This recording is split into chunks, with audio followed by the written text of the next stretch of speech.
இன்னைக்கு சுக்கு காப்பி பண்ண போகிறேன். இது இருமல் சளி ஜலதோஷத்துக்கெல்லாம் ரொம்ப நல்லது. எங்கள் வீட்டில் நாங்கள் எப்படி சுக்கு காப்பி செய்வோம்னு இந்த வீடியோவில் பார்க்கலாம். 3/4 டீஸ்பூன் நல்ல மிளகு, 1/2 டீஸ்பூன் ஜீரகம், 1 டீஸ்பூன் மல்லி எடுத்திருக்கேன். டெய்லி கருப்பட்டி காப்பி பண்ணுறதுக்காக முழு மல்லி கொஞ்சம் லைட்டாக பொடிச்சு வச்சுருக்கேன்.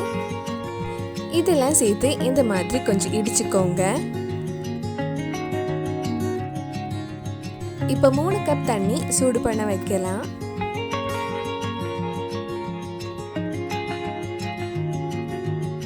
இப்போ இதில் நம்ம பொடிச்சு வச்சிருந்த நல்ல மிளகு மல்லி இதில் போடலாம். உங்ககிட்ட சுக்கு இருந்தால் அதுவும் இதே மாதிரி இடித்து போட்டுக்கோங்க. என்கிட்ட சுக்கு பொடி இருக்கனால அதில் ஒரு 1/2 டீஸ்பூன் ஆட் பண்ணுறேன். இதில் 100 கிராம் கருப்பட்டி ஆட் பண்ணுறேன். கருப்பட்டி உங்கள் இனிப்புக்கு ஏற்ற மாதிரி அதிகமாகவோ கம்மியாகவோ ஆட் பண்ணிக்கலாம். இதெல்லாம் சேர்த்து மிக்ஸ் பண்ணிட்டு ஒரு 10 நிமிஷம் லோ டு மீடியம் ஃப்ளேமில் நல்லா கொதிக்க விடுங்க. நம்ம ஆஃப் பண்ணதுக்கு அப்புறம் ஒரு 5 நிமிஷம் அப்படியே இருக்கட்டும். 5 நிமிஷத்துக்கு அப்புறம் நம்ம வடிகட்டி எடுக்கலாம்.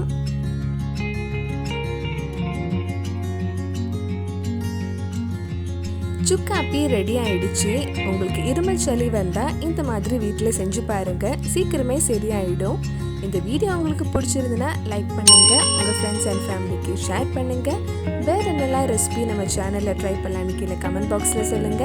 நீங்கள் இன்னும் என்னோட சேனலை சப்ஸ்கிரைப் பண்ணலைன்னா மறக்காம சேனலையும் சப்ஸ்கிரைப் பண்ணுங்க. கூடவே அந்த பெல் ஐக்கனை ப்ரெஸ் பண்ணால் நான் புது வீடியோ போட்ட உடனே உங்கள் ஃபோனுக்கு நோட்டிஃபிகேஷன் வந்துடும்.